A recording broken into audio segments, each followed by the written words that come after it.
Assalamualaikum warahmatullahi wabarakatuh. Bismillahirrahmanirrahim. Rabbi shrah li sadri wa yassir li amri wa hlul 'uqdatam min lisani.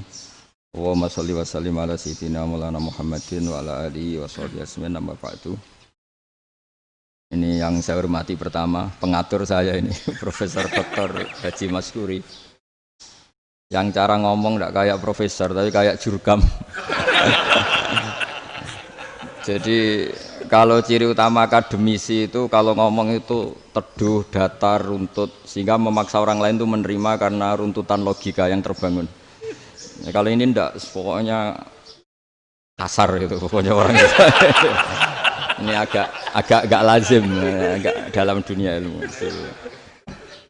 Semua wakil rektor, semua yang hadir yang saya hormati, saya seperti yang dikatakan moderator Pak Bapak Anwar, bahwa memang saya tidak boleh terikat sama yang di belakang ini karena ini kayak apa ya, ada satu madhab yang anak-anak Unisma semuanya harus tahu, teman-teman di Unisma, menjelaskan itu tidak lebih baik.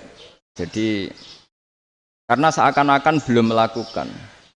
Indonesia itu dulu kedatangan Islam itu tidak pernah dipertentangkan antara Islam dan negara, sehingga diskusi itu sudah salah karena para wali itu tidak pernah mempertentangkan Islam dan keindonesiaan atau kebinekaan.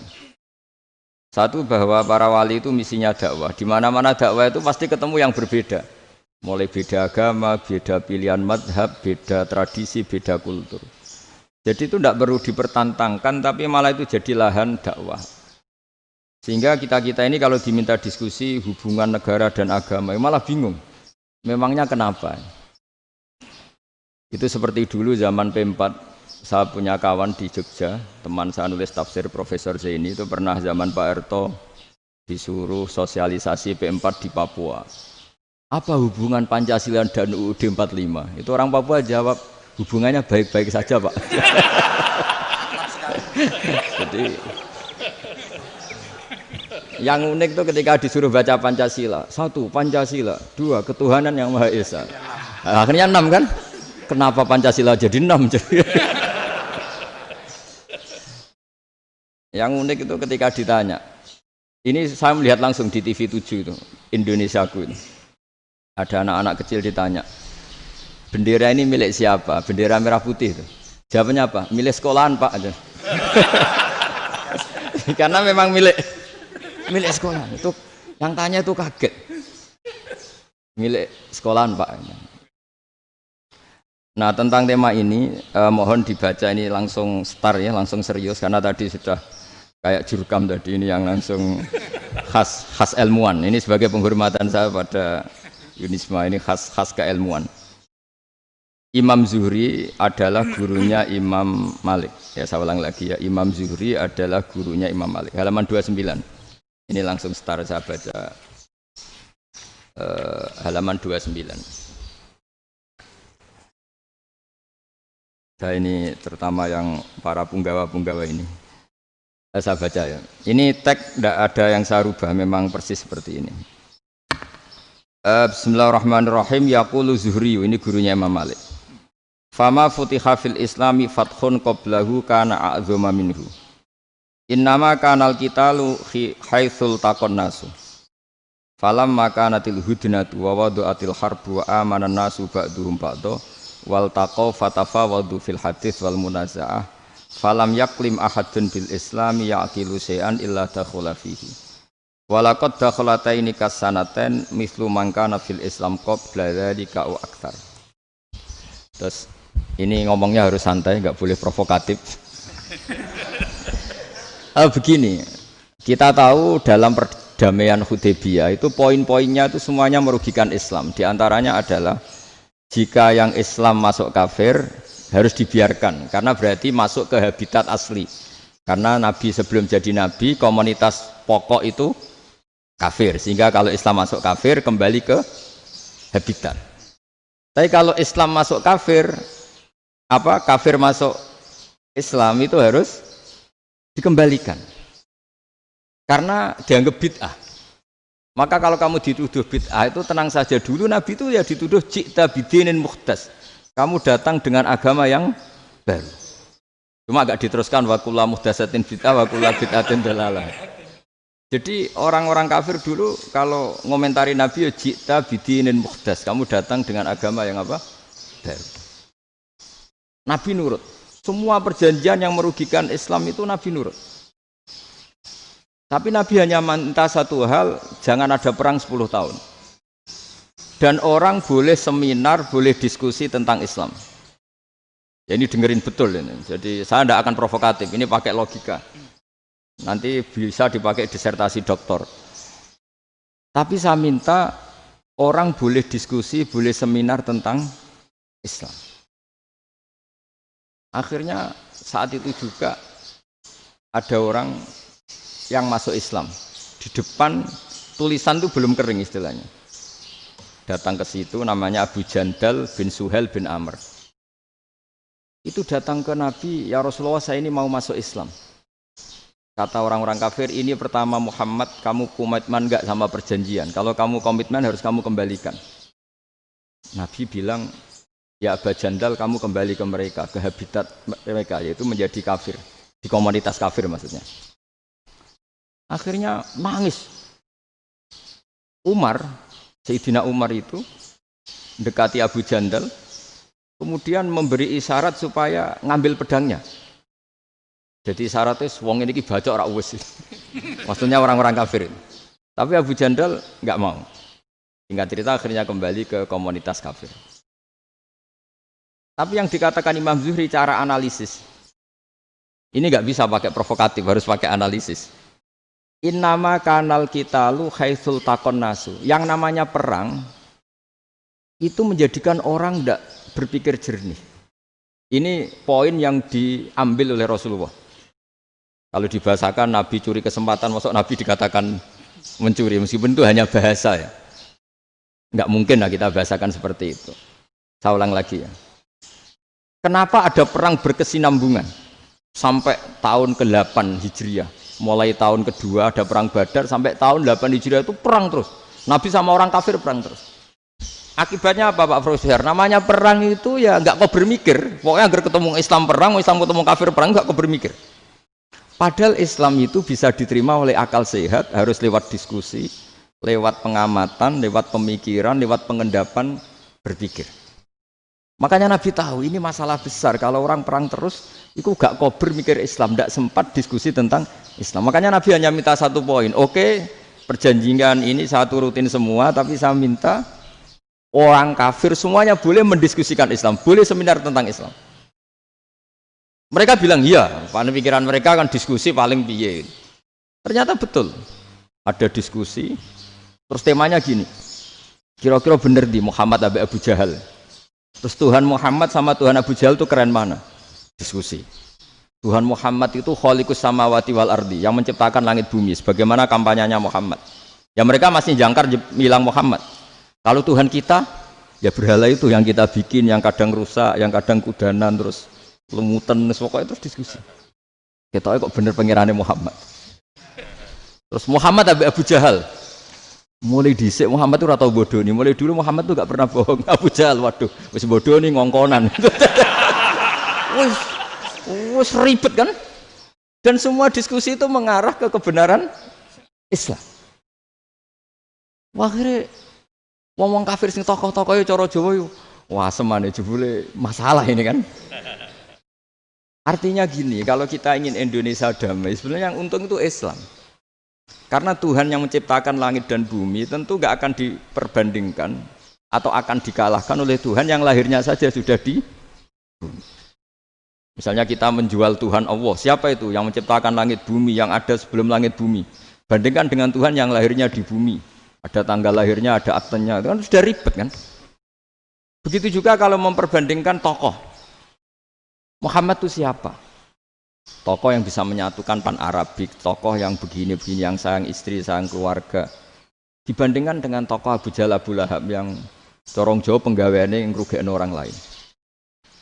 Akhirnya orang itu mulai tertarik sama Islam. Makanya kata Az-Zuhri pakai bahasa dulu, falam yaklim ahadun bil Islam. Tapi kalau sekarang yang populer itu bahasa yatakallam. Sebenarnya yang benar itu bahasa kalima yaklimu kalaman karena masdarnya itu kalam berarti sulasi nopo mujarrad. Tapi di fiilnya itu mujarradnya enggak kelaku. Jadi di fiilnya takallama ya takallamu. Tapi untuk masdarnya yang kelaku kalaman. Jadi ini agak unik, agak enggak lazim. Mestinya kan takallama ya takallamu takalluman, tapi di masdarnya kalam populer. Tapi di fiilnya tidak populer. Kita teruskan ya. Ini penting sekali. Jadi menjual Islam, kalau boleh dibahasakan menjual, itu tetap enak dalam kondisi damai. Karena kalau kita perang, itu bawaannya kalau ketemu ya perang. Kalau ketemu perang, sehingga orang itu rakober diskusi loh. Saat benernya Islam sampai kafir itu bener di.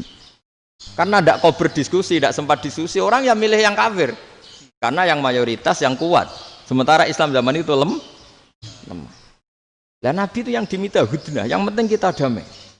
Terus orang boleh mendiskusikan benar mana kita dan mereka. Ya setelah diskusi ya tadi kan nggak mungkin Allah yang begitu keren hebat pencipta langit bumi dibandingkan berhala yang mengurus dirinya sendiri saja tidak bisa. Walhasil terus orang mulai tertarik sama Islam dan aturannya nggak boleh dilarang diskusi itu. Nah makanya saya pernah ditanya beberapa profesor di Jogja, Gus suatu saat kalau kampus paling keren di Jogja ini ada Islamic Studies, kemudian pengajarnya dari berbagai agama, ini riskan enggak bagi Islam? Saya jawab, asal yang didiskusikan Islam itu enggak masalah, yang repot itu nak umat Islam. Karena kalau umat Islam yang jadi percontohan, banyak raja yang dolim, banyak pemimpin muslim yang dolim, terus identik dengan Islam itu jadi dolim kan ribet. Ya kalau pas umat Islam, kalau Islam yang kumat kan jadi masalah kan. Nah ini kan terus, jadi beda umat Islam sama Islam yang lagi apa? Umat. Singkat cerita terus Islam mendapat posisi yang luar biasa. Nah makanya di sini diistilahkan falam makanatil hudnah, ketika ada perdamaian wa amanan nasu ba'dum ba'do, orang merasa aman, itu fatafawadu fil hadis wal munazaah. Mereka berdebat, munazaah itu berdebat. Keren mana konsep Muhammad dengan konsep Abu Jahal? Keren mana konsep Tuhannya Muhammad dengan Tuhan kita? Terus diskusi dan mereka akhirnya ikrar, wah yang benar ya Muhammad lah. Di mana-mana Tuhan tuh ya sebelum langit dan bumi, di mana-mana Tuhan ya punya reputasi menciptakan. Masa Tuhan reputasinya diciptakan, kayak berhala dan sebagainya. Ibadah juga gitu. Ibadah wong kafir itu kalau tawaf itu telanjang, ibadah Muhammad santun pakai pakaian, terus akhirnya mereka mulai tertarik Islam. Sehingga saya lihat di beberapa tafsir, saya memang tidak akan ngomong yang tidak serius, ngergani Unisba ben sawangane pemikir serius. Di Quran itu sampean lihat di tafsir Tobari itu ada ayat bal naqzifu bil haqqi 'alal batil fayadmaghuhu fa idza huwa zahid. Qadzafa itu kalau di kamus tak lihat itu takallama bila dalilin. Qadzafa itu ya pokoknya sekenanya. Artinya gini, kebenaran Islam atau kebenaran hak itu kamu taruh sekenanya saja itu tetap menang. Apalagi kamu taruh secara teratur, kamu taruh sekenanya saja itu tetap menang. Sehingga di sini banyak sahabat yang hidup di Cina. Sekarang juga banyak orang alim yang milih hidup di Amerika, banyak orang alim yang milih hidup di Inggris. Dan mereka pede, percaya diri karena kebenaran itu kamu letakkan di mana saja, itu tetap akan menang, akan menemukan momentum kemenangannya. Misalnya gini, contoh paling gampang. Dulu para peneliti, saya ulang lagi dulu para peneliti itu ya datang kemana-mana, termasuk Ibnu Battuta, termasuk Ibnu Khaldun, ya semua peneliti itu suka neliti. Setelah diteliti, Quran itu satu-satunya kitab suci yang membicarakan sains, misalnya tentang falak, tentang astronomi, tentang asal-usul kejadian manusia, kejadian makhluk. Juga bicara tentang geografi, geologis, semuanya. Sementara kitab lain hanya cerita tentang mawaid wal hikam wal ibar. Jadi diteliti kayak apa, pada akhirnya hak ini yang menang. Bal naqdhifu bil haqqi 'alal batil fayadmaghu fa idza huwa zahid. Saya berkali-kali cerita, ada ulama yang ahli matematika. Ketika ditanya kenapa kamu suka ngajar matematika, sampai muridnya itu ragu, ini guruku mlebu swarga ta ora, penggaweane mulang matematika. Jadi para muridnya bermimpi bahwa Imam Amudi itu disuruh ngajar para malaikat. Dan itu pede betul dia. Kata Allah, ini ulama saya yang iman kepada saya setingkat iman kamu. Dari malaikat itu tidak mungkin Gusti kita menyaksikan langsung engkau sementara ini di bumi, nggak nyaksikan jenengan. Kenapa bisa sepede dan seyakin itu? Akhirnya Imam Mudi disuruh ngajarin matematika. Jadi Anda kalau profesor itu nanti harus sempat ngajari malaikat, itu baru benar-benar profesor. Jadi nanti di akhirat ngajari siapa? Malaikat. Jadi ada seminar yang melibatkan banyak malaikat, narasumbernya itu seorang profesor. Itu ketika kenapa engkau begitu yakin kalau Allah itu Tuhan dan Allah itu Al-Wahidus Shomad. Terus Imam Amudi mulai nulis angka gak beraturan. 2, 3, 4, 5 sampai 1 miliar, 1 triliun, semuanya enggak beraturan. Kata beliau, nisbatus naini wasalasa ila ma la nihayatalaha iku nisbatul far'i ilal asli. Mbok angka sebanyak apapun, 2 dibanding 1 ya far'ul wahid, 3 dibanding 1 ya far'ul wahid, semua angka yang enggak terhingga pun dibanding 1 semuanya far'ul wahid. Semua angka sebanyak apapun itu cabang dari angka 1. Fakullu hadhil awalim far'un minal wahidis shomad, yaitu Allah Subhanahu wa ta'ala. Akhirnya malaikat tepuk tangan, iya juga. Jadi begitu juga ada ulama itu ahli gambar. Saya dulu ngaji sama Mbah Mun Al-Husunul Hamidiyah, itu kitabnya itu banyak gambarnya. Dan gale gambar yang ngawur betul, memang gak ahli gambar. Saya epol, sempurna lele. Mus gambar bangunan, gambar sapi, pokoknya gambar. Ternyata dia menemukan Tuhan itu dari gambar. Gambar serapi ini atau seruwet ini sama. Gambar rapi sama ruwet itu sama kalau dalam pandangan tauhid. Dimulai minan nuqtah al-wahidah. Kowe cek gambar sing rapi sing indah, cek gambarmu elek, dimulai dari 1 titik. Dan titik ini nuqtatil wujud, yaitu Allah Subhanahu wa ta'ala. Jadi nak cara ahli tauhid gak penting gambare api, menang lomba atau ora penting. Butuhe hadis surah ini gambar baik yang rapi maupun ndak adalah min nuqtah dari 1 titik. Alam raya sebanyak ini mbok gambar mbok ora, ya mulai Mars sampai Jupiter kabeh semua bentuknya yang banyak ini semuanya min nuqtatil wujud, yaitu dari titik wujud, ini kok Allah Subhanahu wa ta'ala. Di sini hebatnya ulama-ulama, mbok dia pengajar matematika, mbok pengajar gambar, semuanya dipakai perangkat untuk tauhid. Ya, itu kan juga bagian dari Islam damai, Islam yang sangat jadi tidak perlu perang untuk orang dipaksa Islam, nggak perlu provokatif kayak tadi pidatonya rektor jenengan tadi.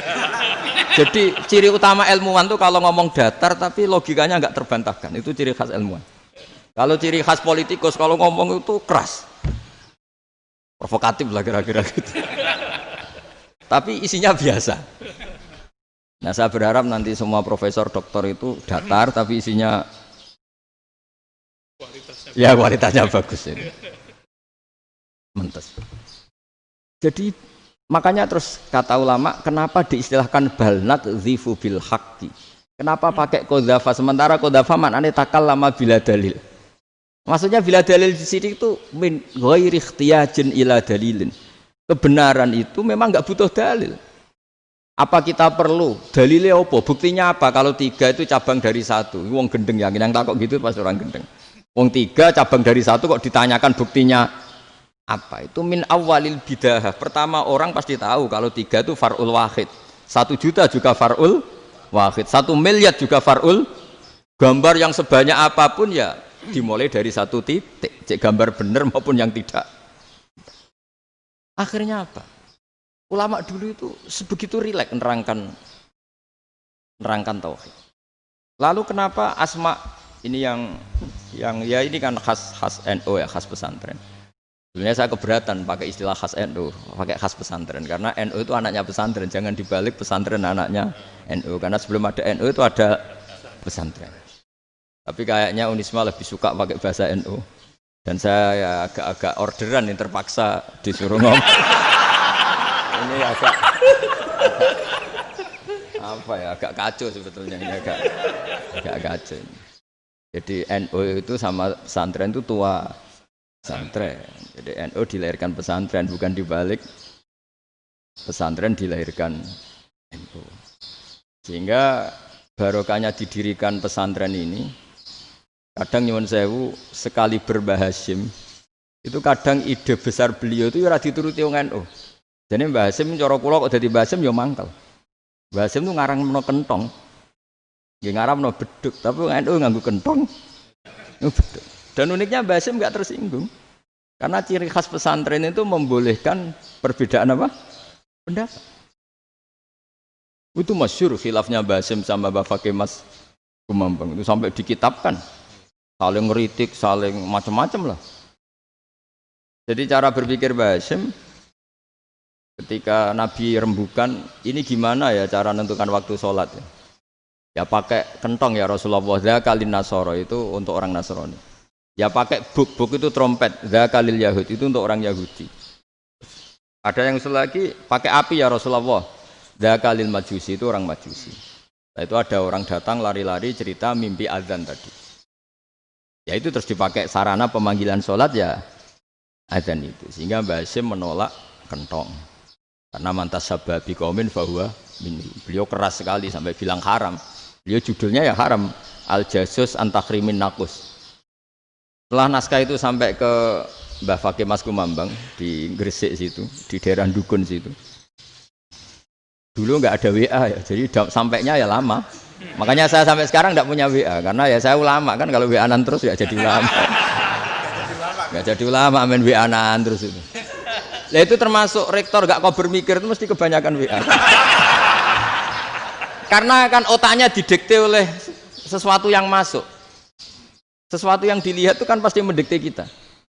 Beda kalau yang enggak WA-an kan mikir apa kita yang menentukan. Kalau WA-an kan kita ditentukan. Mau mikir anaknya butuh apa gara-gara WA informasi Jakarta mikir Jakarta. Padahal secara kewajiban ngapain kamu orang Malang mikir Jakarta? Gara-gara WA mikir Jakarta belum selesai ada berita di Sulawesi, mikir Sulawesi. Habis itu mikir NTT. Makanya semua orang sekarang merasa tokoh nasional gara-gara informasi yang masuk itu nasional. Jadi Mas Yo RT yang mikir gimana Gus Indonesia kok. Padahal RT sampai lupa kalau dia itu RT. Jadi semua orang sekarang merasa tokoh nasional. Nah, itu gara-gara apa coba? Akhirnya semua orang juga punya ide tentang nasional. Harusnya negara itu gini-gini. Jebule wonge sing duwe ikon itu sapa? RT. Ribet kan? Saya teruskan. Setelah naskah itu sampai ke Kiai Fakih Mas Kumambang. Beliau itu marah besar. Ini harus dilawan dan saya bukan karena benci Mbah Hasyim. Beliau teman saya ketika ngaji Kiai Mahfud di Mekah. Jadi Mbah Fakih dan Kiai Hasyim itu teman ketika ngaji di Mekah. Cara ngelawan tuh lucu. Lucu. Gak ilmiah tapi gak ilmiah wong alim tetap ilmiah. Di mana-mana serupa itu tidak sama. Ya kalau mungkin zaman Nabi di Medina itu zaman itu kentong itu identik dengan milik Nasrani. Di Indonesia beda. Pos kampling ya kentong. Kebakaran ya kentong. Wae sarapan orang di LP ya pakai kentong. Jadi tidak ada jaminan kalau kentongan itu identik dengan Nasrani. Lalu haramnya di mana? Yang di mana-mana tasabuh itu identik. Ini tidak identik. Mulai masalah kan? Mulai masalah. Jadi beliau gaya judul Hazruus. Hazruus itu kepala bergeleng-geleng. Sekarangan kok ngene. Jadi sekarangan kok provokatif gitu. Nah.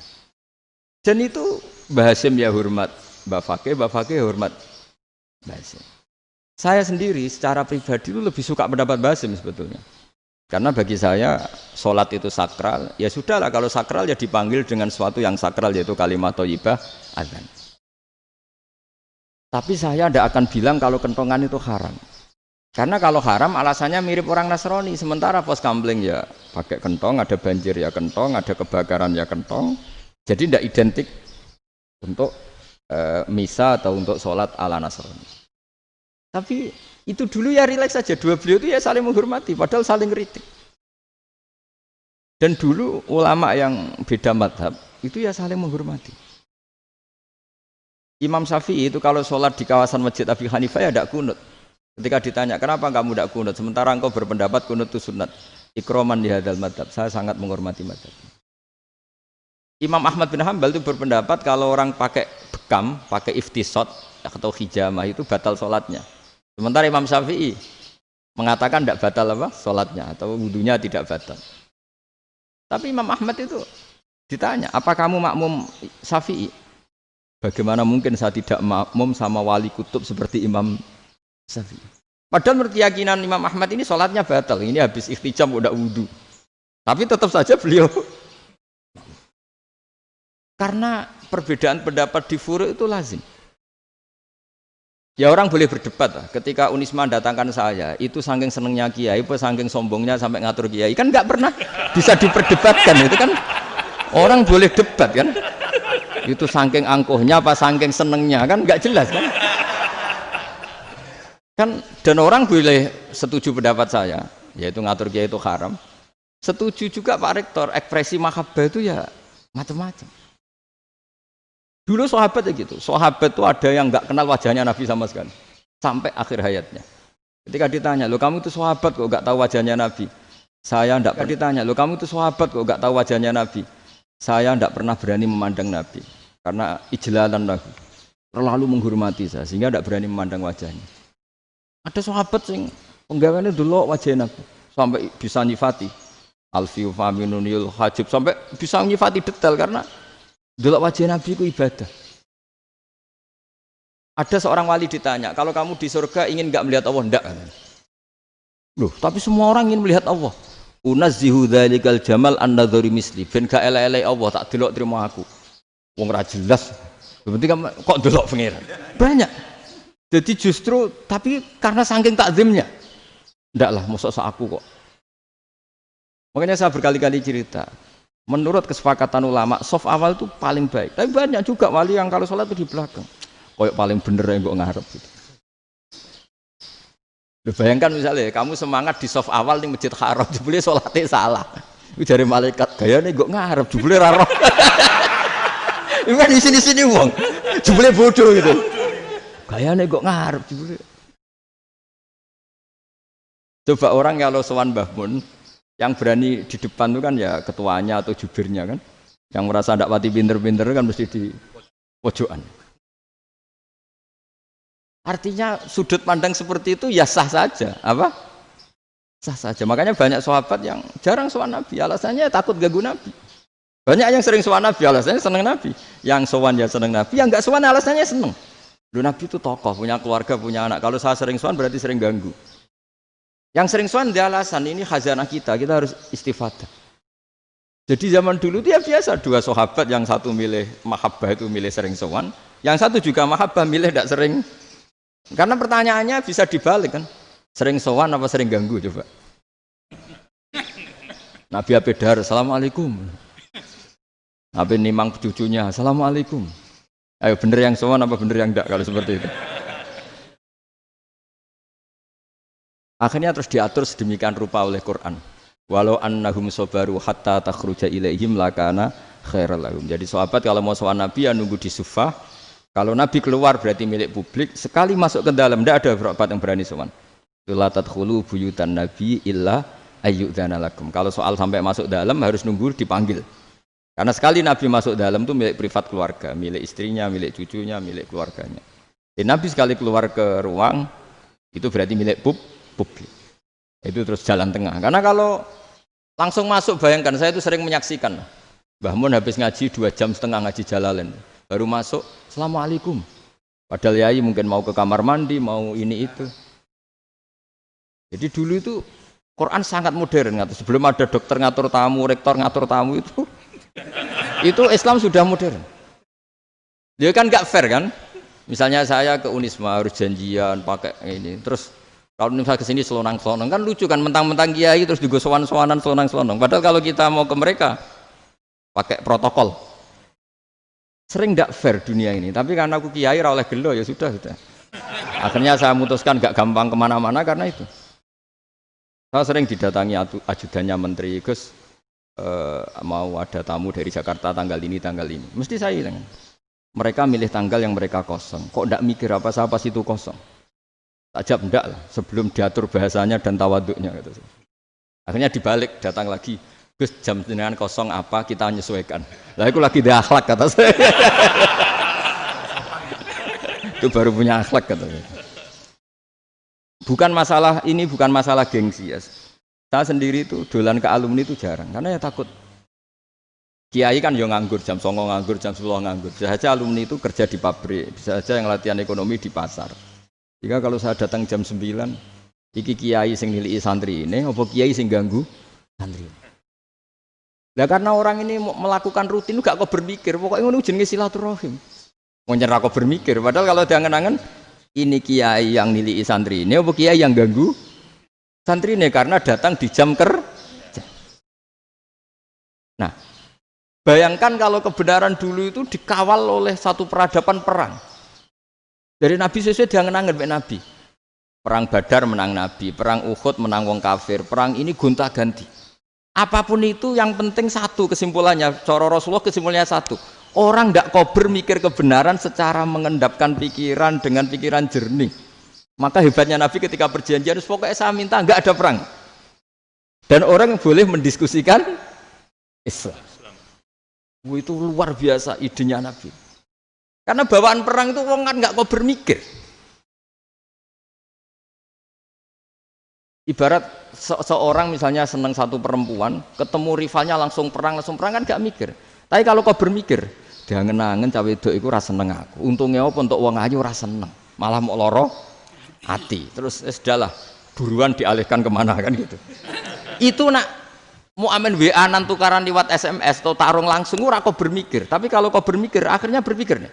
Perempuan tadi sebenarnya yang disenangi siapa? Oke, ternyata senang Pak Rektor. Sudah kita ngalah. Karena tidak ada nikmatnya kan menikahi perempuan yang sama sekali tidak mencintai kita. Tapi kalau nak kau berpikir pokoknya diprovokasi, wah gue kalah mbek A, gue kalah mbek B. Pikirannya kan ojo sampai kalah. Bareng wis menang ternyata ada emas. Nah, bayangkan Islam itu seperti itu dulu, dipertarungkan. Luang Islam itu dinu aklin, agama yang diterima dengan akal sehat, tapi sekarang ukurannya perang. Yang menang berarti benar, yang menang benar. Kan terus jadi repot. Itu Nabi tidak ingin, makanya Nabi ingin sudahlah, nggak ada perang. Nah, makanya kata Imam Zuhri, fathul Islam terbaik adalah orang boleh diskusi tentang Islam dan tidak ada perang. Lagi-lagi penting, tidak perang itu penting, silmun itu penting, perdamaian itu.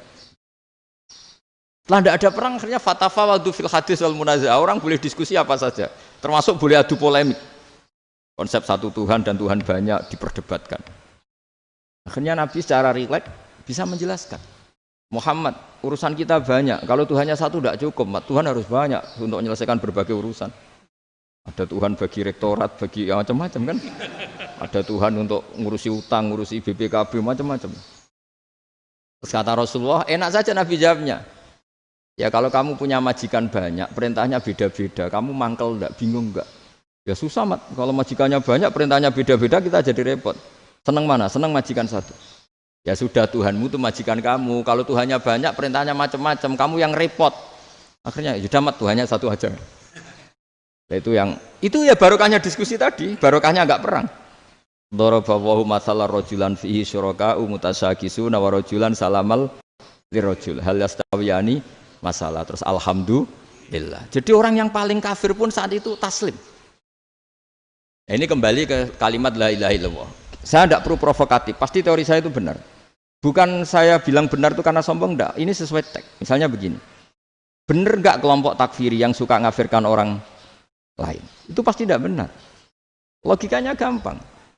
Orang yang kafir 70 tahun saja dengan melafadzkan la ilaha illallah menjadi muslim. Masa dengan kalimat yang sama yang muslim menjadi kafir? Itu logikanya kan enggak ketemu.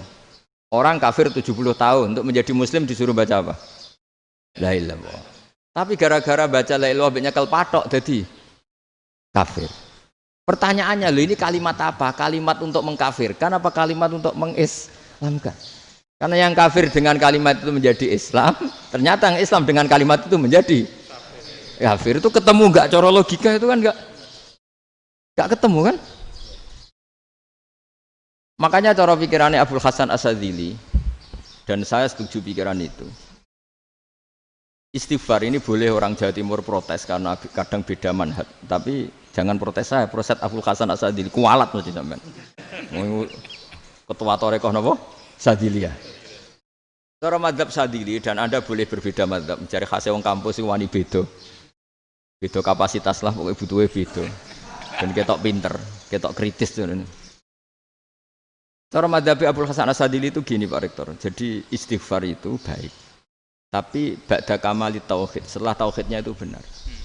Alasan beliau masuk akal.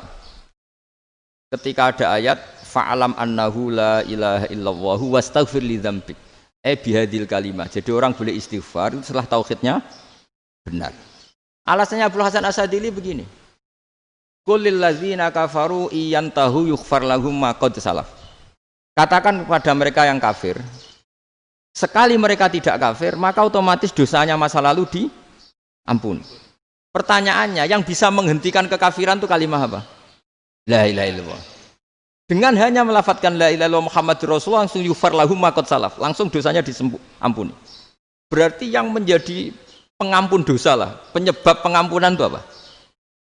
La ilaha illallah. Itu bahkan orang kafir belum istighfar. Di ayat itu kan Allah enggak mensyaratkan setelah la ilaha illallah istighfar baru diampuni, enggak. Asal la ilaha illallah langsung yughfar lahum ma qad salaf. Saya ulang lagi ya, jelas ya. Jadi qul lil ladzina kafaru iyantahu yughfar lahum ma qad. Nah, sekarang iyantahu, mereka berhenti dari kafirnya. Syaratnya pakai apa? La ilaha illallah Muhammadur itu langsung yughfar lahum ma qad. Artinya apa? Ghufranullah itu bisa didapat hanya dengan mujarrodut tauhid, yaitu hanya dengan melafadzkan kalimat thayyibah. Dan sahnya istighfar juga berdasar kalimat thayyibah itu. Misalnya gini, orang kafir sebelum Islam melafadzkan astaghfirullah, astaghfirullah, astaghfirullah, kira-kira diterima enggak? Enggak kan? Karena syaratnya istighfar ba'dat tauhid. Nah, makanya dalam madzhab Sadili istighfar itu setelah la ilaha illallah. Karena cara pandang ya seperti itu. Jadi fa'alam annahu la ilaha illallah wastaghfir li dzambi. Jadi dengan kebenaran tauhid saja ini sudah cukup kita insya Allah layak diampuni. Karena innallaha la yaghfiru ayyusyraka bihi wa yaghfiru ma duna dzalika liman yasha. Jadi orang yang tauhidnya benar itu bisa diampuni Allah asal tauhidnya benar. Itu Allah ngendikan liman yasha wa yaghfiru ma duna dzalika liman yasha. Dawe Imam Suyuti walam yakun liman yastaghfir. Jadi orang yang bertauhid secara benar meskipun gak sempat istighfar itu tetap potensi diampuni. Karena bawaan tauhid itu sudah menjadi layak diampuni. Kayak orang kafir sekali ngelafadzkan kalimat tauhid mbok gak istighfar langsung diampuni. Nah, karena melihat seperti itu terus orang berlomba-lomba memperbanyak jumlah ngelafadzkan la ilaha illallah. Jadi kita yang alim, kita semua, saya tidak bilang saya, kita termasuk yang di pinggir-pinggir saya ngaku alim ora masalah lah soalnya. Kita semua yang alim-alim itu tahu bahwa la ilaha illallah itu super. Sudah bawaannya tauhid, juga punya kelayakan diampuni. Nah, kemudian nasib kita agak sial. Malah kalimat ini dituduh bid'ah, dituduh khurafat. Mergo Nabi enggak pernah tahlilan, Nabi enggak pernah. Nabi enggak pernah tahlilan kalau diartikan Nabi ora tau maca la ilaha illallah, nek gak kalimat itu. Nah, ini provokatif ini. Jadi ini sudahlah keanehan-keanehan ini kita terima karena ciri utama wali, ciri utama ulama itu wa'udhu fisabili, harus pernah disakiti. Jadi kalau Unisma sakit kalau dituduh apa? Dituduh bid'ah itu berarti belum calon ulama. Calon ulama itu wa'udhu fisabili, harus disakiti. Jadi kalau kamu disalahpahami itu ya harus santai. Provokatif tadi. Ya, termasuk provokatif tadi. Termasuk diatur tadi. Jadi kalau cara berpikir kan, karena mereka itu memang kalau kita turutin itu memenya itu terlalu, kadang menghujat kita itu. Enak ya jadi GNU, ada orang mati datang, kiainya dapat makan, dapat rokok, terus pulang. Gitu. Jadi apa? Terus kita kayak tersangka terus. Kita kan kayak tersangka terus, tertuduh terus. Terus yang orang NU ya memenya juga nggak kalah ekstrimnya. Boleh ya ajaran orang nggak boleh ngasih kiai gitu. Berarti boleh dong ajaran kikir. Jadi memang kadang apa ya, cangkem elek lah bahasa kasarnya itu. Itu memang kadang lebih mengenakan kalau kita datang ke acara mayat kan dapat makan, dapat minum. Kalau yang sohibul bait rokok ya dapat Kok kalau kiainya dapat wajib, kadang 20.000, kadang 50.000. Terus memenya itu kok setega itu ya ada orang meninggal kok malah kita makan-makan. Seakan-akan kan kultur ini biadab kan gitu. Tapi yang orang NU kebalikan bales. Oh ternyata nggak boleh ya mayit disodakoi, ternyata nggak boleh ya orang dermawan. Berarti Islam membolehkan medit ya gitu. Yang modus ini kan, tak angen-angen itu luwih mandi timbang takbir ya kan. Karena ini kan memicu emosi kan, memicu apa? Emosi. Nah, tapi saya kalau disuruh bela mana itu tidak ada yang saya bela. Ya seorang sudah lah kalau mau nganggur saja sudah itu. Sudah. Ya tapi itu memang apa ya, itu khazanah Islam, ada yang kritik, ada yang enggak. Ya itu memang khazanah, ya biasa aja kalau saya biasa. Karena dulu ulama itu sudut pandangnya itu ya seperti itu.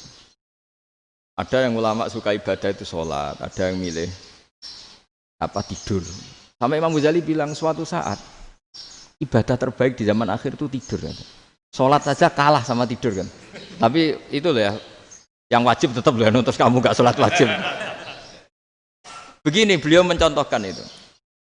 Ada orang sholat tahajud terus obsesinya itu ingin hajatnya terkabulkan. Sementara yang tidur obsesinya nikmati rahmatnya Allah, boleh tidur, bisa tidur. Kata Imam Ghazali, timbang kita tahajud terus nuntut pangeran aduk turu katanya. Mergo engko diakibat terus setan memberi bisikan, "Lho nyatanya kamu tahajud ya gak terkabul." Berarti cerita bahwa Nabi ngendikan kalau doa tahajud mustajab enggak. Daripada ngono kan turu ora tau ndonga misalnya. Timbang abri-abri Islam kan, timbang ngelek-ngelekin apa? Islam. Jadi ulama itu mulai dulu itu sudah berpikir. Banyak orang menjadikan tahajud, sholat malam itu media untuk hajatnya. Dan kalau nggak kesampaian ini mutung. Nyalahkan kiainya ijazah ramandi. Macam. Daripada ngono ora usah apa? Tahajud itu turu. Dan jenis kayak ini tuh banyak. Makanya ulama kayak saya itu saya naik dewi itu ya jarak. Saya sering didolani muhibbin terus bilang, "Gus saya doakan gini-gini saya mau nyalon bupati atau saya gini." Saya bilang, "Gak waduh orang dongo, nak ramandi darani ulama dongane ramandi. Nak mandi kamu jadi bupati tetap nganggep karena beli. Sopo sing ora roh bupati saya gak beli." Ribet kan? Ketika mereka jadi ngunsurkan doa kamu apa karena kemarin beli? Yang beli maksudnya nggak beli nggak usah tersinggung. Jadi ribet ngadepin. Nggak artinya gini loh, doa itu jangan dipakai begitu. Kalau minta nasihat, tak nasihati jadi bupati yang baik, gubernur yang. Kalau minta doa itu resikonya. Akhirnya kiai kalau diminta doa ya doa, sebenarnya diisinya itu nggak doa kemenangan. Itu nggak selamat gitu. Karena ribet. Makanya Islam itu doa itu setelah iman. Aturan iman benar baru doa. Aturan iman benar termasuk Allah itu yaf'alu ma yasha, boleh melakukan yang dikehendaki. Allah enggak boleh terdikte oleh doa kita, enggak boleh. Ya saya ulang lagi ya, mazhab Hasan Asyadzili ini khas kita. Jadi la ilaha illallah itu didahulukan sebelum istighfar. Tapi kebalikannya mazhab Imam Sanusi itu dibalik. La ilaha illallah itu kalimat yang sakral. Karena yang sakral dibutuhkan muqaddimah, yaitu yang melafadzkan harus yang sudah bersih, yang sudah steril baru melafadzkan la ilaha illallah. Maka dalam mazhab Sanusiyah istighfar dulu baru la ilaha illallah. Nah, cara mazhab Abdul Hasan Asyadzili kebalikan, istighfar itu sah setelah sahnya tauhid. Kamu ikut mana tuh? Asyadzili apa Sanusiyah? Alhamdulillah sama-sama tidak paham ya sudah. Akhirnya sudah. Ya saya nggak kemana-mana kan gitu. Jadi apa ya? Terus ini saya teruskan ini biar khas pesantren atau khas NU lah, kalau bahasa Pak Rektor khas NU. Ini Ben sampean tahu beberapa perbedaan itu lazim, halaman 24. Ya halaman 24 sama 25. Tak baca ini masih orisinil. An Sufyan bin Uyainah ini juga gurunya Imam Syafi'i. Kata Sufyan bin Uyainah, beliau cerita, kana Isa wa Yahya alaihi salam ya'tiyanil qaryah. Fayas'alu Isa an syirari ahliha. Wa yas'alu Yahya an khiyari ahliha. Jadi Nabi Isa dan Nabi Yahya itu satu generasi, sama-sama masih muda. Kalau di satu kampung yang Nabi Yahya tanya, ini keluarga terbaik siapa? Saya mau nginap di situ. Karena kumpul orang baik itu nyaman. Kalau Nabi Isa kebalikan, keluarga terburuk mana ya? Saya tak di situ. Nah, terus akhirnya faqala lahu Yahya, lima tanzilu ala syirarin nas. Kenapa kalau kamu bermalam kok malah kumpul orang-orang yang nakal?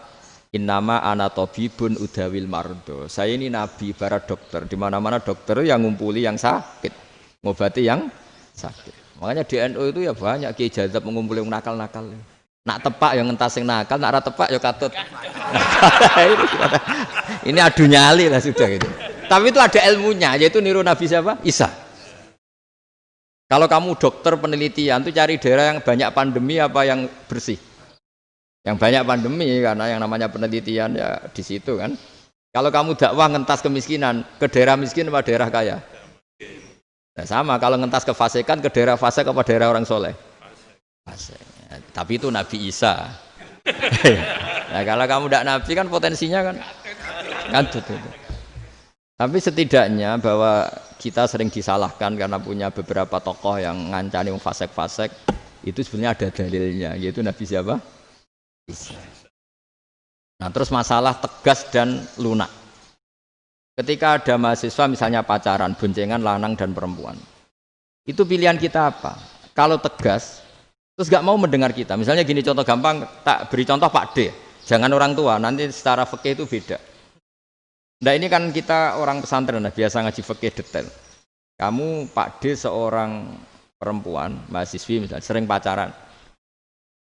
Setiap ke situ sama pacarnya kamu diam saja. Padahal kamu dosen keislaman.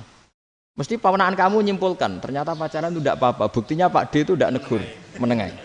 Ini berarti as-sukut alal mungkar. Tapi kebalikannya, Pak D ini terkenal keras. Nak rono mesti ra diaku ponaan. Akhirnya ya ora rono. Mesti ngerti nak mesti diamuk. Nah, dua orang ini sama-sama gagal kan? Yang lunak menjadikan ponakannya pacaran terus karena enggak negur sehingga dikira membolehkan. Sing keras juga enggak sempat bina wong rono era wani. Akhirnya dua orang ini sama-sama enggak ketemu, sama-sama enggak berkesempatan membina kan? Gagal membina kan? Karena yang keras ponakannya enggak pernah situ, berarti enggak bisa bina kan? Yang lunak membiarkan berarti juga ada bina. Nah, Islam itu antara dua itu. Ya agak terlalu lunak, enggak terlalu keras. Karena kalau terlalu keras, misalnya ada kiai terlalu keras, masyarakat mau tanya itu gimana? Lari kan? Saya ini punya pengalaman pribadi. Saya ini kan kecelok orang alim. Itu kalau pernah ya saya itu berusaha ya pokoknya ya umumnya orang alim lah. Tenang, terus anteng, enggak gejlok-gejlokan. Itu enggak ada yang tanya. Saya mimpi ketemu beberapa ulama itu disalahkan. Terus umat saya kalau mau tanya itu ke siapa? Wong alim wis wibawa, meneng tambah banget wibawane. Bala Quran sering gojlok rektor macam-macam. Terus wong wanita kok. Saya biasa ke pasar pandangan dicegot orang. Gus, putri saya itu sering keluar darah tapi melebihi batas haid gini-gini. Kalau badhe sowan jenengan, gak usah sowan ning kene mbek ngadeg-ngadegan. Terus tanya, yang haid berapa hari, Gus? Ya supaya rudat ilal adat sebelum dia punya penyakit istihadah itu berapa? 6 hari ya sudah, kembali 6 hari lainnya mustahadah, tetap sholat, tetap normal. Tapi kalau saya wibawa, moro pasar gue tasbih dulu.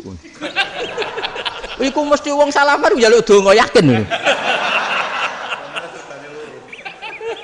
Tapi baru kayak rada uraan ketemu wong-wong, dol pening ndi? Mak pening ndi? Gus beneran Gus ketemu jenengan kula wingi badhe tua kok. Ya tanya. Jadi uraanku itu amdan. Lho nek sampean asli, iki asli uraan. Karena ndak uraan lah tetap ndak wibawa kan.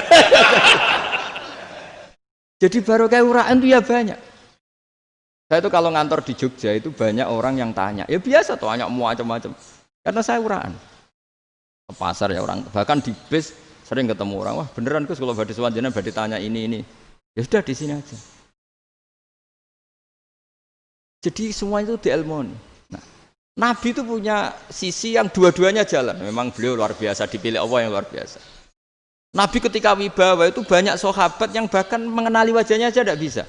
Ka'anna ala ru'usihim at-tayr. Bayangannya seakan-akan di kepalanya itu ada burung yang takut terbang, saking antengnya. Tapi Nabi sekali mengeluarkan job, sekali santai, itu sahabat tanya itu sampai yang nggak pantas ditanyakan. Nabi saya tadi kumpul istri saya, tapi tidak inzal, itu wajib mandi ndak. Aro'aita law anna ahadana ya'ti imro'atahu walam yunzil. Itu ya ditanyakan. Nabi mun kumpul mboten saged inzal sepundi. Guys metu lagi. Terus ya ada yang tanya macam-macam. Ya saking ada sahabat dipanggil Nabi tambah lari, dipanggil lagi tambah lari. Panjenengan nyeluk, oh pas kula kumpul bojo kula. Lah kula kuwatir jenengan orang suci, saya belum mandi, makanya saya lari. Nabi ngendikan innamal mukmin thahir, ya nak masalah ketemu kiai ra apa-apa ijek junub. Penting kok nak salat ya adus sik. Tapi Nabi sekali pakai madzahirul jalal, tapi pakai wibawanya, itu orang enggak berani ngomong. Tapi sekali Nabi rileks, itu orang bisa tanya apa saja, termasuk halal yang enggak pantas. Ada sahabat itu tanya lucu, tanya Maimunah. Maimunah itu ya cantik tapi sudah agak tua lah. Maimunah, ya umal mukminin, hukumnya ngambung bojo pas Ramadan piye? Wah gak roh aku, gak tahu diambung kan Nabi pas Ramadan. Tanya Saudah, wah malah orang arah diambung kalau Saudah itu kan istuwa itu. Lucunya istrinya dia jawab, tanya Aisyah yang mungkin Nabi, iya yang mungkin tanya Aisyah. Itu yang usul ya istrinya Nabi Maimunah.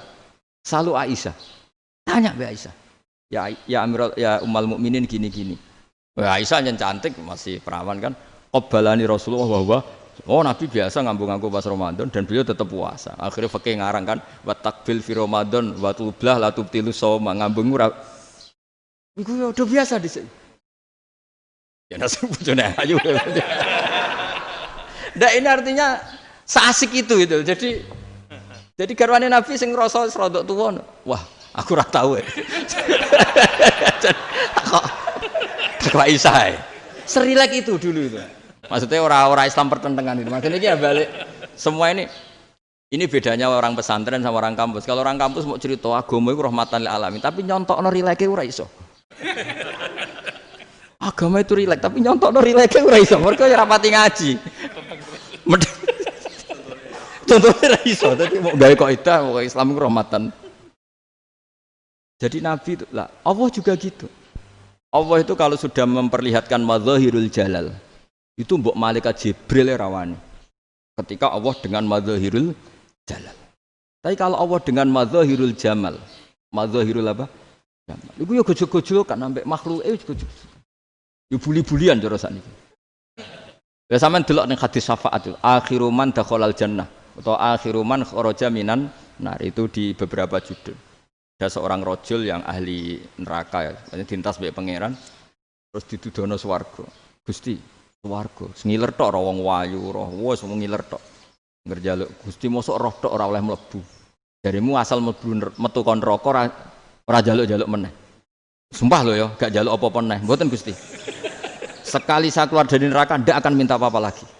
Wis. Wallahi, wis wallahi. La as'alu ghairaha. Mesti ghaira khoslah, ghaira tilkal khoslah. Ya niku pokoke selain keluar dari neraka saya ndak akan minta lagi.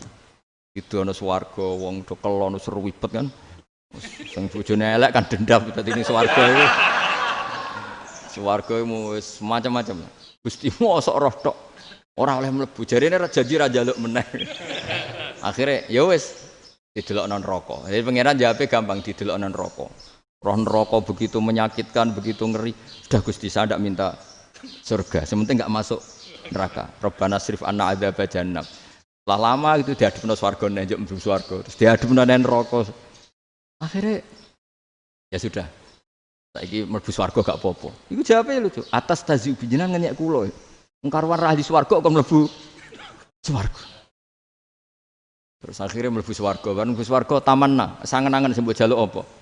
Orang angen-angen yang indah-indah, laka wa asratu amsal. Ya siku tak turuti wa asratu amsalih lan lipatan ke-10. Jawabe wong lanang ya lucu. Atas tazi ubi wa anta rabbul alamin. Jenengan pangeran kok ngenyekan. Maksudnya wis karuan aku ora pantes. Terus dari pangeran la astazi ubika walakinni alama asya'u qadir. Aku gak ngenyek kowe, pancen aku pangeran. Nuruti kowe iku iso. Jadi Allah sendiri ketika dengan madzahirul jamal itu malaikat ya ono sing wani bantah. Masyhur itu kan malaikat sing bantah pangeran atas alufia mayusidu fiha wasfikut. Karena Allah dengan madzahirul jamal. Yang paling masyhur Nabi Musa. Nabi Musa itu ketika Nabi Mi'raj. Nabi Mi'raj itu beliau kira-kira di langit keempat lah yang masyhur atau kelima. Ngelangkai. Nabi Musa nangis, ya Rabbi ini apa-apaan? Orang sing ja'a ba'di kemudian melangkai makom saya ini apa-apaan? Jadi Nabi Muhammad kan apapun hebatnya kan junior. Kok melangkahi makom saya ini apa-apaan? Enggak fair. Sampai Nabi Muhammad itu tanya gini sama Jibril. Reaksi Allah gimana ketika melihat Musa seperti itu? Jawab malaikat Jibril lucu. Ya roh khiddatahu. Allah sapal gayane Musa. Biar. Jadi lucu. Ya dibiarin aja sama Allah. Tapi wong jenenge Nabi Musa itu kekasihnya Allah. Tetap berkah bagi kita. Betul. Ketika setelah Mi'raj diwajibkan sholat 50. Gentena Nabi Musa kelihatan nabinya. Sebenarnya Nabi Musa itu sebetulnya loh, enggak menguntungkan kita sebetulnya. Tapi yang menguntungkan. Sebenarnya enggak niat menguntungkan kita, tapi menguntungkan. Nabi Ibrahim kan di langit ke-6, keren lah. Konti jong ketemu Allah ngeten-ngeten kan sholat seket. Karena Nabi Ibrahim terkenal Nabi baik enggak bantah. Bareng Nabi Musa. Kenapa diceluk pangeran? Kula kan salat ping 50. Inna ummataka la tutiku dzalik. Wah, gak kuat umat. Serai-rai gak umatmu ora ngarah kuat 50 rokaat. Tapi sebenarnya Nabi Musa itu niatnya bukan membela kita. Fa inna ummati la umatku sing gagah-gagah ra iso meneh umat. Berarti sebetulnya ya itu masih pakai gengsinya gitu. Wes ngono-ngono lah sementing kita untung. Sebetulnya dia itu enggak terima wong umat saya aja yang lebih kuat. Enggak kuat apalagi umatmu. Dan terus sebutin irji ila rabbika fas'alhu takhfif. Itu berarti Allah dengan madzahirul jamal. Sudahlah, datang ke Allah minta keringanan. Allah itu baik. Minta, ambek Allah diringanan mau 5 tok, jadi cek 45. Balik Nabi Musa, piro 45, cek ra kuat umat. Wong umatku ora kuat, jadi sebenarnya dia bilang umatku ora kuat. Lho cara Nabi Muhammad model wong Malang, yo beda umatku mbek umatmu. Ribet kan? Beda. Lho Nabi Muhammad kan enggak seperti itu kan? Enggak punya akhlak Malang kan? Akhlak. Maksudnya akhlaknya mujur itu loh, enggak akhlak yang baik gitu loh. Ya, akhlak yang mujur lah, bukan yang Malang gitu. Jadi Nabi ya manut. Tinggal 40 kan, dikurangi lagi 35 sampai 9 kali kan? Masyhur itu. Ya kan kalau dikurangi 55 kan berarti turun naik kan? 9 kali. Itu setelah 5 itu Nabi Musa aja usul, masih ragu. Itu cara Nabi munggah nentek. Ini entek ya. Terus iya doa tuntas betul. Sebebas. Terus munggah ado-ado lha opo? Ngapain itu? Akhirnya Nabi Muhammad sudah sampun ya kalimah Allah, saya ini malu sama Allah Musa. Sudah 9 kali dan diturutin terus. Jadi Allah kalau dengan madzahirul jamal itu Nabi Musa biasa nego sama Allah. Tapi ketika Allah dengan madzahirul jalal itu Nabi Musa enggak berani. Yaitu di hadis syafa'ah. Hadis syafa'ah ketika manusia datang ke Nabi Adam, ya'tuna Adam. Ya Adam anta abul basar ngene isfa'li lana inda rabbik. Kamu saya minta mensafaati kita. Nabi Musa, Nabi Adam inna rabbi qad ghadibal yawma ghadaban lam yaghdab qablahu mislah wa la yaghdab ba'dahu mislah. Ini Allah sedang murka besar dan tidak akan murka seperti ini lagi. Sudah saya tidak berani, nafsi. Nabi Ibrahim enggak, termasuk Nabi Musa ketika di itu ya enggak berani. Karena Allah dengan madzahirul jalal. Itu Nabi Musa enggak berani. Sudah saya sendiri itu pernah salah. Yaitu saya membunuh seseorang yang enggak disuruh oleh Allah membunuh itu. Yang pas jotosi orang Kipti. Akhirnya datang ke Nabi Muhammad. Pas ke Nabi Muhammad, Allah dengan madzahirul jamal. Apa? Dengan madzahirul jamal. Sampai Kanjeng Nabi ngendikan, analah, saya akan memintakan syafaat kalian. Terus fa ahmadu rabbi bima hamida allamaniha rabbi. Saya muji Allah dengan pujian-pujian yang orang lain tidak tahu, hanya saya yang diajari, kata Rasulullah. Ya, di sini menurut banyak ulama, termasuk kitab yang saya baca, kenapa Muhammad sebagian namanya Ahmadu? Itu dari af'al tafdil, fa Muhammadun Ahmadu min ghairihi. Muhammad Rasulullah itu kalau muji Allah di atas cara mujinya Nabi yang lain. Jadi Ahmadu bukan dari fi'il mudhari' lil mutakallim tapi dari af'al apa? Tafdil. Fa Muhammadun Ahmadu min ghairihi. Bahwa Kanjeng Nabi Muhammad sallallahu alaihi wasallam itu cara mujinya Allah di atas pujian para nabi. Makanya di sini Sayyid Ali Zainal Abidin kalau muji hamdal hamidin wa fauqa hamdil hamidin. Jadi pujian saya ini di atas rata-rata cara mereka apa? Memuji. Yaitu sirinya apa? Nabi itu tahu bahwa akhirat itu tidak bisa batasi Allah. Kamu tidak bisa nyemprit Allah. Allah, ini akhirat loh. Amal sudah tidak manfaat. Ingat itu. Tidak bisa seperti itu. Allah itu nggak bisa tunduk sama konstitusi yang bernama akhirat. Artinya Allah meskipun di akhirat tetap duwe hak yaf'alu ma yasa atau yaf'alu ma yurid. Nggak bisa kamu terus wah ini akhirat amal ra iso dikirim wong mati, amal ra iso dikirim. Wong pangeran kok mbok atur. Kalau kita yang mengirimkan nggak bisa, tapi kalau Allah tetap bisa. Makanya ada kiai mengatakan kodok qadar ra iso dirubah, itu kamu. Makanya ada seorang kiai ditanya, kodok qadar ra iso dirubah sekali dicatat selesai. Jari kiai tadi, tapi nak Allah iso. Dalile apa ya yamhuwa ma yasha wa yusbit. Nak Allah ya iso, sing ra iso kan kita. Nah, Nabi itu tahu betul meskipun akhirat itu Allah masih bisa dinego saking baiknya.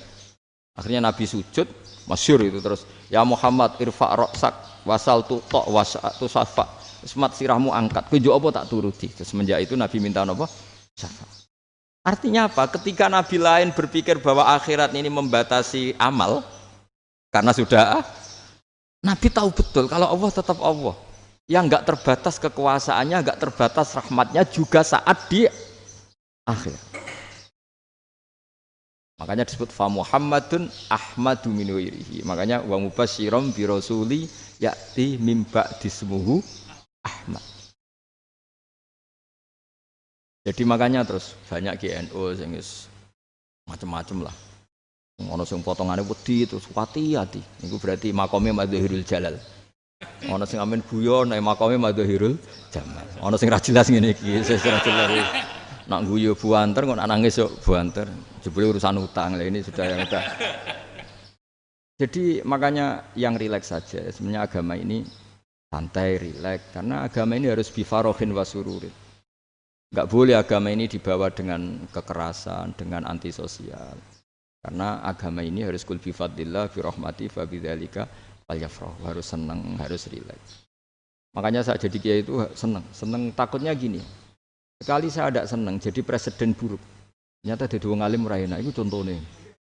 Sampeyan merengut terus uripe susah, nanti orang tidak berani jadi orang alim. Makanya saya buktikan bahwa saya lebih bahagia dibanding rektor. Nanti orang ingin jadi rektor semua, nggak ingin jadi orang alim.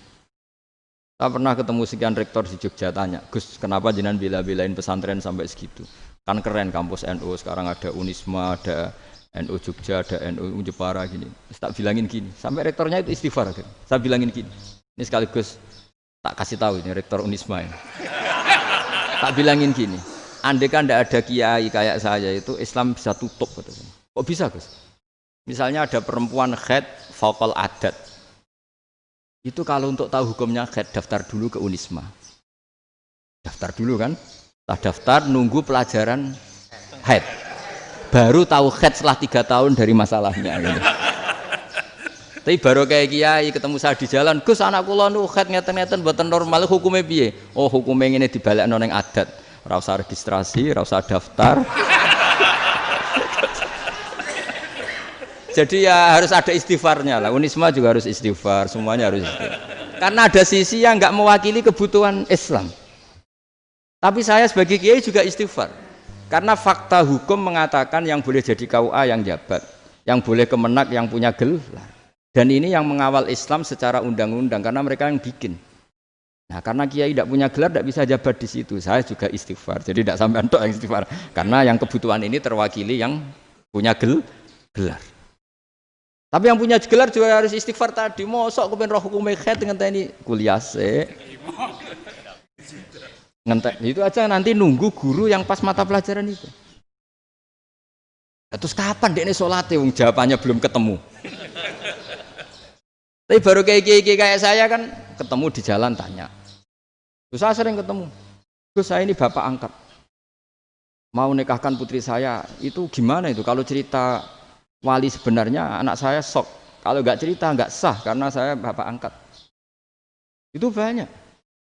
Hanya tak akali ya sudah wali yang sebenarnya taukil pada hakim tanpa diketahui, tapi hakikatnya itu taukil hakim.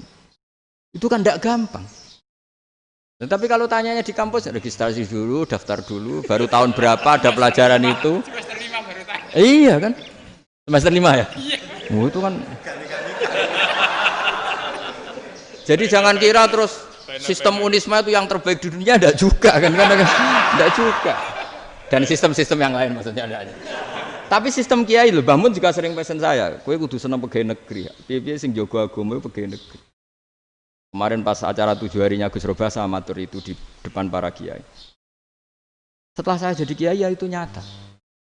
Islam di Papua, di NTT yang bawa siapa? Dokter negeri, ya kan? KUA negeri. Barokahnya mereka negeri dijamin negara kan? Barokahnya Muslim berkebutuhan Islam. Akhirnya bikin musola di situ, bikin masjid. Bahkan di Korea Utara itu ada masjid bawaan duta besar. Karena banyak duta besar Muslim berkebutuhan masjid. Yang bisa gini itu yang negeri apa yang swasta? Negeri lah. Di sini kiai tidak mewakili semua kebutuhan apa? Islam. Tapi kampus juga enggak, kampus Islam sekalipun tidak memenuhi semua kebutuhan Islam tadi. Masa orang tanya kan nunggu semester berapa tadi? Semester 5 masih daftar dulu. Nunggu pelajaran itu. Payahnya pas ketemu dosennya, wong saya tidak pernah kan ribet kan?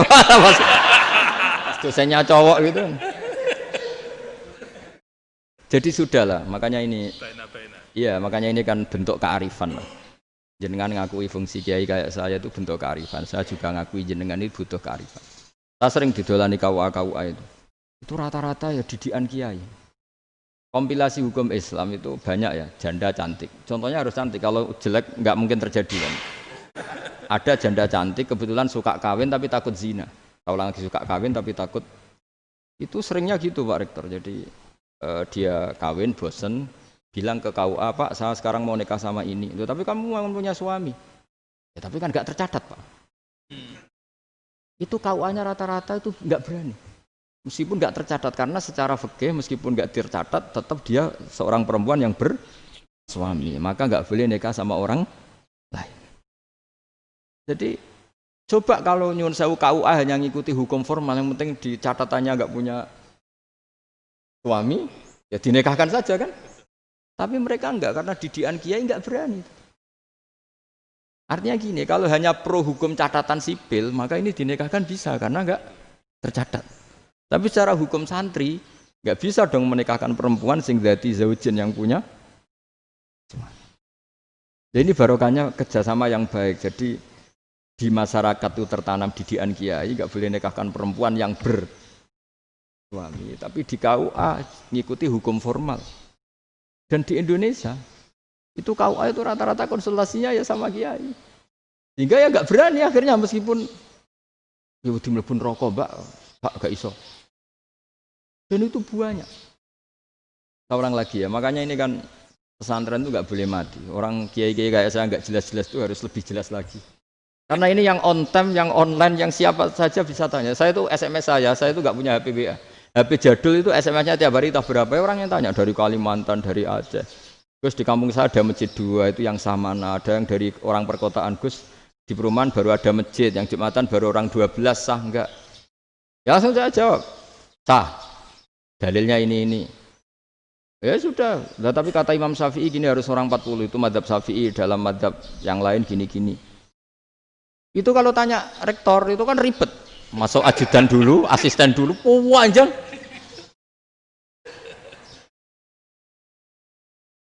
Wah itu kan ribet kan? Manggil dosen, dekan VAI dipanggil, dekan VAI nggak mau langsung jawab, cari dosen yang nekuni itu. Usul fikih, saya nekuni itu baru seminar, nunggu dulu Mbak, ini orangnya baru. Panjang kan? Bisa tutup Islam kalau kesuwen. Coba kalau tanya kiai kan enggak ketemu di jalan. Dulu Mbah Zubair kata Mbah Mun, saya termasuk santri yang diapresiasi Mbah Mun. Dhisik Mbah Zubair ya ngono, anak nong takok pesuan gak oleh. Gak takok ning kene ae. Saya biasa ditanya orang ngadeg-adegan. Ya alhamdulillah ilmunya cukup, kalau enggak cukup ya kok sik. Jadi sebetulnya orang sopan itu ya agak-agak ada yang ditutupi sebetulnya. Mboten prayogi teng dalan nginjang mawon matur. Ya sebetulnya ya sebenarnya memang ilmunya agak cukup gitu. Tapi itu sebenarnya secara fikih itu haram, menunda itu haram. Yo haram tuh. Coba bayangkan ya, kalau tanyanya sekarang, Gus saya ini sudah keluar darah 1 bulan penuh, padahal normalnya hanya 6 hari. Saya nanti sholat enggak? Kalau nginjang mawon dugi kula, berarti kan hari ini belum ada keputusan. Sholat apa enggak kan? Tapi karena modus tadi, boten prayogi nggih ngendikan ngoten teng dalan nginjang tegen kula. Itu kemungkinannya 2, sopan atau goblok itu saja. Kayaknya kalau sopan enggak lah. Kayaknya enggak lah kata saya. Karena secara fikih itu jelas haram. Bagaimana mungkin sesuatu yang harus dipraktekkan nanti duhur dijawab besok? Berarti duhur, asar sampai subuh belum ada. Ada jawaban. Berarti nggak ada sholat kan? Ya, makanya dibutuhkan orang-orang alim yang kultural seperti ini. Dan NU menghormati kultural. Mbah Mun juga sangat menghormati Islam formal karena tadi produk-produk formal itu bisa dilembagakan oleh negara dan itu kita ikut untung. Makanya Mbah Mun kalau punya tamu KUA, punya tamu polisi sampai pejabat itu. Kenapa saya contohkan KUA? Supaya jangan kira seperti pendapat orang-orang hasud, wah mesti aja disolani presiden senang, menteri senang. Enggak juga. Sebenarnya semua kiai itu mulai KUA sampai polisi, polsek, polres itu senang semua. Karena sama-sama diajak mengawal bangsa ini, diajak mengayomi semua masyarakat. Tapi kadang-kadang masyarakat ngeritiknya, jenenge kiai disolani menteri ya seneng presiden. Padahal yang sowan kiai itu ya mulai KUA, Kapolsek, kepala desa, RT, Mudin. Itu Mudin kalau tanya ya lucu-lucu. Gus kalau nate nyembelih pitik kemanian, pitike gede man. Akhirnya Gus ngerti nak kemanian langsung tak sebelah meneh. Terusane ku sah ta ora. Ribet. Ya tak jawab, lah pitike pasti ku jek urip ta ora. Cek urip Gus, wis sah cara mazhab Malik kerja urip. Karena itu ada perdebatan antara mazhab Malik dan mazhab Syafi'i. Nah, cara Imam Syafi'i itu agak ketat. Hewan yang punya kehidupan sudah mutharibah, misalnya ayam jago, contohnya harus jago, karena kalau ayam kecil diikhlaskan haram. Jadi yang cilik wae kan gitu. Fikih itu ya, fikihnya orang Indonesia itu pecundang. Kalau ayam kecil enggak ditanyakan, matek ra wis. Kalau jago ditabrak truk kejet-kejet. Andai kan nggak disembelih pun mesti mati. Itu cara mazhab Syafi'i itu haram. Karena penyembelihan ini tidak menjadi penyebab kematian, tapi memang karena kecelakaan tadi. Cara mazhab Imam Malik enggak. Andai kan nggak disembelih, matinya kan 2 menit lagi atau 1 menit lagi. Andai kan nggak disembelih. Berarti mati sekarang itu bawaan peso apa bawaan kecelakaan? Ya sudah halal gitu caranya. Nah akhirnya ya saya bilang ya sudahlah kita semuanya Malik. Jadi cara debat, cara Imam Syafi'i enggak, cara berpikir itu sudah tidak kehidupan yang normal. Yang dimana-mana penyembelihan itu mematikan yang hidup normal. Jadi agak ketat. Jika dalam contoh kemanian, kalau dalam bahasa Jawa nyembelih agak sempurna terus pesonya jatuh atau apa itu, kalau pakai mazhab Syafi'i agak kesulitan. Jadi kalau mazhab Malik asal diselesaikan secara fauron dan juga sebagian mazhab Syafi'i itu halal. Nah orang mesti tanya gitu, Gus, wedhusku tabrak truk, man Gus kejet-kejet. Nak pitik cilik ra ditakok. Makanya termasuk kritiknya Mbah Mun, tapi ini madzhabnya Mbah Mun ya. Kamu boleh ikut boleh ndak karena ini urusan ndak penting. Dewe wong-wong lucu, nak ditakoki yuyu muni haram mergo amfibi. Yuyu ngerti sampean? Tapi nak ditakoki kepiting muni halal. Mergo nak yuyu haram gak eman, nak kepiting eman. Padahal alasannya coba, kenapa yuyu haram? Karena amfibi kan, bisa di air. Pertanyaannya, kepiting seperti itu enggak? Nah, tapi kepiting kalau haram kan eman. Karena besar kan, kalau yuyu silahkan haram kan gitu. Artinya apa? Oke kita ya agak-agak pecundang gitu, agak-agak. Pertimbangan. Iya, ini lucu kan? Kualitatif. Coba alasannya yuyu haram karena apa? Amfibi kan? Hidup 2 alam. Pertanyaannya kepiting seperti itu enggak? Iya, kenapa? Kalau orang tanya, yuyu haram apa halal? Rata-rata jawab haram. Tapi kalau kepiting mulai khilaf. Duh, mestinya kan sama kan? Nah itu. Karena unsur imannya. Iya tadi. Saya juga sering melihat tonggo-tonggo itu. Ayam cuwilik sakmene ketabrak truk, enggak ada yang tanya. Tapi saya pernah jalan-jalan di Naruan sini, Ono jago ketabrak, sing duwe langsung marani kula pas saya naik motor. Gus ini halal apa haram? Nak langsung kula sebelah halal apa haram? Wis kanggo kowe halal ya halal. Karena saya tahu tak jawab haram mesti kecewa itu. Aduh. Akhirnya kiai ini beratnya kan. Ya akhirnya ya saya setelah itu mate Imam Syafi'i ngapunten umat kula nu ora siap mangke madzhabe jenengan tuh ndak siap. Untuk madzhab ini ndak sama. Iya kan akhirnya pakai madzhabnya Imam Malik tadi. Ya tak Fatihah Imam Syafi'i ini mboten niat nglawan jenengan. Tapi ngobati tiang eman. Mergo pitike besar itu. Jadi ini kan cerita ya itu makanya yang rileks saja lah bahwa Islam ini yang rileks, yang menyenangkan karena ya agama ini harus menyenangkan. Raditu billahi robba. Raditu itu senang banget, ridho itu puas. Enggak boleh beragama pertuntungan terus emosinan. Ya marem atau raditu itu marem jadi yang nyaman. Ya saya kira demikian. Assalamualaikum warahmatullahi wabarakatuh. Pelajari lho Pak. Pon. Alhamdulillah. Satu aja yang di sini benar. Oh, satu aja. Nggih. Damel syarat. Jadi mungkin ada satu pertanyaan aja. Satu saja. Bukan keluhan. Ini mumpung Gus Bak pada Madhohirul Jamal. Iya, Madhohirul Jamal. Sebentar lagi Sebentar lagi sudah sudah jalan. Madhohirul Jalal. Jadi gak kena ditakoni. Monggo setunggal mawon. Ya, bagus. Ini gini, ambil. Nggih. Ampun dawa-dawa terus Gus. Ya jagal-jagal ya. Assalamualaikum warahmatullahi wabarakatuh. Saya Fadil, alumni Unisma yang kuliahnya paling lama. Oh, iya. Masih di jalanan. Gus, pertama saya muhibin jenengan ngikuti 3 tahun terakhir. Sepertinya ketika Mbah Hasyim Asy'ari hadir di tahun 1900-an sampai mendirikan itu kok suasananya sama seperti Gus Baha hadir di tengah-tengah situasi genting Indonesia ini. Saya kira yang memunculkan nama Gus Baha di banyak media online yang saya amati itu malah awalnya dari kelompok bukan kita gitu. Dan itu kami melihat bahwa apakah nanti 1926 dan 2026 satu abad NU, saya kok termasuk orang yang punya semacam harapan gitu Gus Baha bisa, ya mungkin kalau beliau Mbah Hasyim Rois Akbar, sekarang Rois Am, nanti ada istilah baru lah, tengah-tengah antara Rois Am dan Rois Akbar.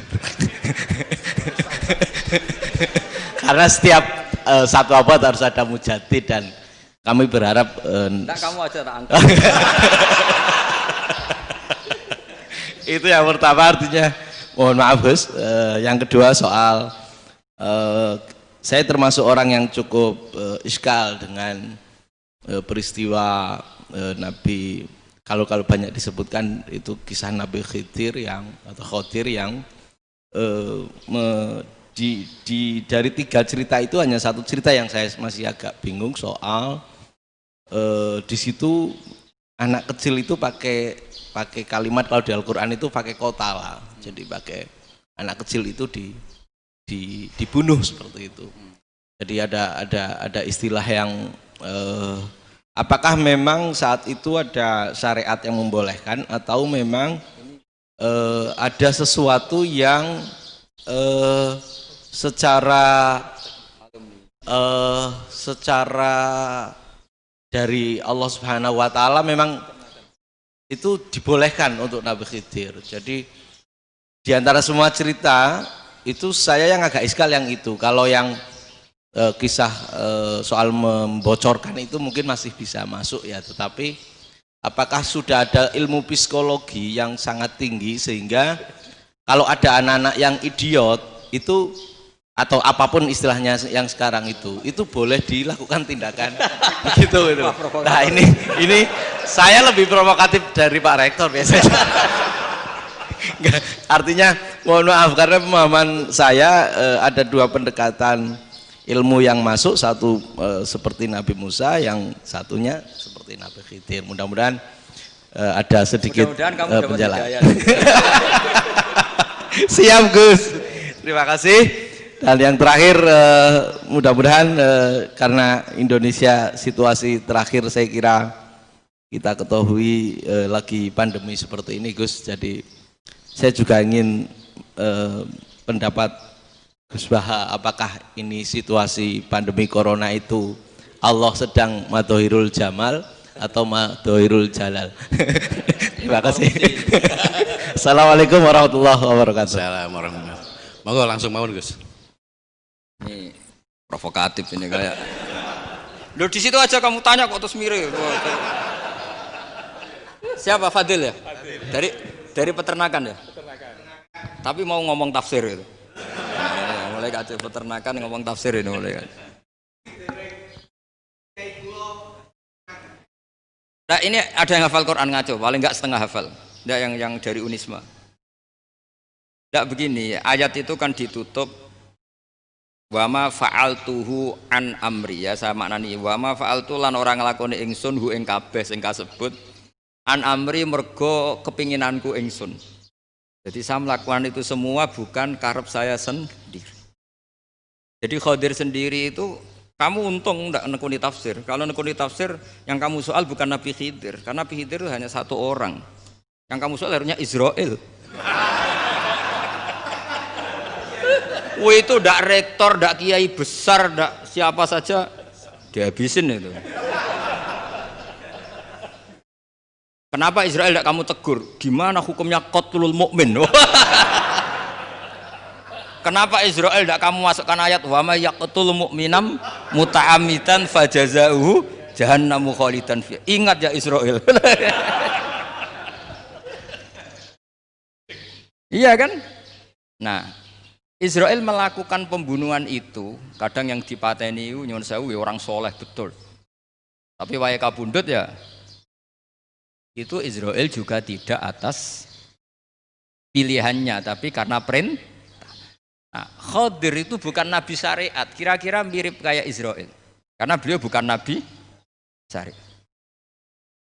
Jadi ini agak aneh, ini kan orang nekuni tafsir kayak saya sampai berjilid-jilid kitab. Nah, kemarin mata saya agak sakit karena saya nangis itu sudah 2 hari. Bukan mikir sampean tapi mikir ilmu ini harus ada yang mempertahankan. Karena apa ya, nekuni ilmu itu kan ribet. Kalau yang nekuni ilmu terus dosen terus rektor itu ya agak ada fasilitasnya. Kalau nekuni ilmu kiai itu naruh keramat kan taqabbala wa minna minkum taqabbal ya karim. Iya, tapi saya alhamdulillah keramat jadi ya tetap hidup itu. Saya ulang lagi ya. Harusnya Mas Fadil itu kalau nekuni itu yang disoal tuh Nabi Khidir. Nabi siapa? Apa malaikat siapa? Israel. Karena itu korbannya lebih banyak. Pertanyaannya, Israel kena enggak oleh aturan ayat wa may yaqtul mu'minam muta'ammidan fajazahu? Kan enggak. Karena semua itu wa ma fa'altuhu an amri. Saya lakukan ini. Mungkin ngaji kamu enggak khatam sih mau delok fakotalah itu. Itu Nabi Khidir pasti tersinggung, enggak baca belakangnya itu. Ya karena jurusan peternakan itu. Atau salah gurunya yang ngajar. Daripada nyalakan satu orang mendingan 2 ya. Jadi kalau ngaji itu khatam sehingga ngerti ayat itu kan ditutup wa ma fa'altuhu an amri. Nah, menurut Ibnu Hajar Al-Asqalani yang nyarai Bukhari dan ketika itu cerita tafsir ayat itu, wa hadza dalilun ala anna Musa afdhalu minal Khadir. Justru ayat-ayat itu menunjukkan Musa itu lebih utama ketimbang Nabi Khidir. Karena Nabi Khidir monoton melakukan apa saja yang diperintahkan Allah, sementara Musa tetap dengan gugatan syariatnya. Beliau gak terima ada orang main membunuh. Aqtal tanafsan zakiyatan bi ghairi nafs. Laqad ji'ta syai'an nukra. Sur'atu Musa ila nahyil munkar itu menunjukkan beliau Nabi ulil azmi. Jadi Nabi Musa langsung sikap, wah ini tidak benar kamu. Padahal sudah ada perjanjian, kamu tidak boleh bantah. Tapi Nabi Musa lebih ngeboti syariat, lebih memihak syariat, nahi mungkar itu wajib. Justru itu menunjukkan derajatnya Nabi Musa fauqal Khadir. Makanya Nabi Musa tetap gugat, nggak bisa dong, ini nafsan zakiyatan kok kamu bunuh. Maka itu jadi ilmu. Nabi Khidir pada akhirnya nyuwun sewu ya tidak bisa jawab. Makanya beliau menutup wa ma fa'altuhu an amri. Sebenarnya saya sendiri itu ya tidak punya alasan. Jadi kalau Israel kamu tanya, ini gimana ini wong melarat mulai cilik, meh sugih mbok pateni. Mbok yo baro ben sempat sugih itu. Ini kuliah paling lama urung sempat urip penak. Nah itu kan boyo mateni wong kira-kira lah, nak wis sempat mapaan sempat. Lu andai kan Israel pakai aturan syariat kan mateni orang kan ya dikira-kira lah. Jadi itu tidak ada hubungannya tadi dengan ilmu yang kamu katakan urusan psikologi anak itu tetap semuanya haram dibunuh, nggak boleh. Ya jadi tetap makanya ini pentingnya ngaji khatam itu tadi. Jadi pada akhirnya Nabi Khidir itu ada punya alasan hanya ngendikan wa ma fa'altuhu an amri. Pada akhirnya yang paling pokok yaitu semua ini saya lakukan saya sendiri itu tidak tahu karena perintah. Jadi untung kamu nggak nyoal Nabi Israel. Kalau nyoal diincem ribet kan. Ini orang tadi pas seminar Gus Bak ngeritik saya. Wah.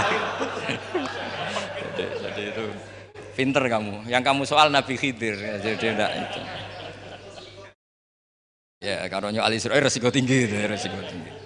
Tapi yang jelas gitu ya, makanya tradisi pesantren seperti ini harus terus karena yang punya tradisi khatam.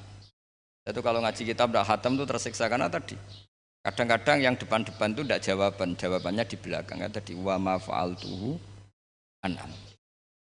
Dari kata wilu malam tasti alaihi sobro. Jadi ya sudah kira-kira seperti itu. Wajar kamu tidak sabar, wajar kamu tidak itu. Memang saya sendiri sebenarnya juga paham itu. Jadi ya, cara bahasa Jawa deh. Wajar saya musakira paham. Jadi aku dewi aku juga paham. Aku yang mau ngakoni gitu. Jadi sebetulnya sama-sama ada itu kan. Di sini wa ma fa'altuhu an amri. Sudah ya. Ya sudah. Sudah ya. Nggak perlu dijawab katanya beliau. Baik Bapak Ibu semuanya yang saya hormati, dan saya tidak harus menyimpulkan karena kalau menyimpulkan malah itu menduguri ulama kan gitu. Itu nggak tawadhu lagi malah itu khawatir kualat kalau. Baiklah mungkin hanya kita tutup dengan berdoa yang dipimpin oleh Gus Bah. Nggih mboten napa-napa dan setelah itu nanti kita foto bersama ngoten.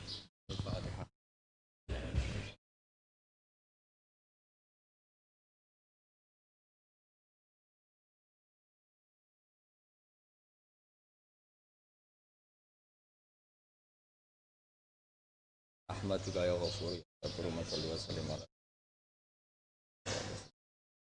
wa ja'alna mutawasina fi tahabina fi kamta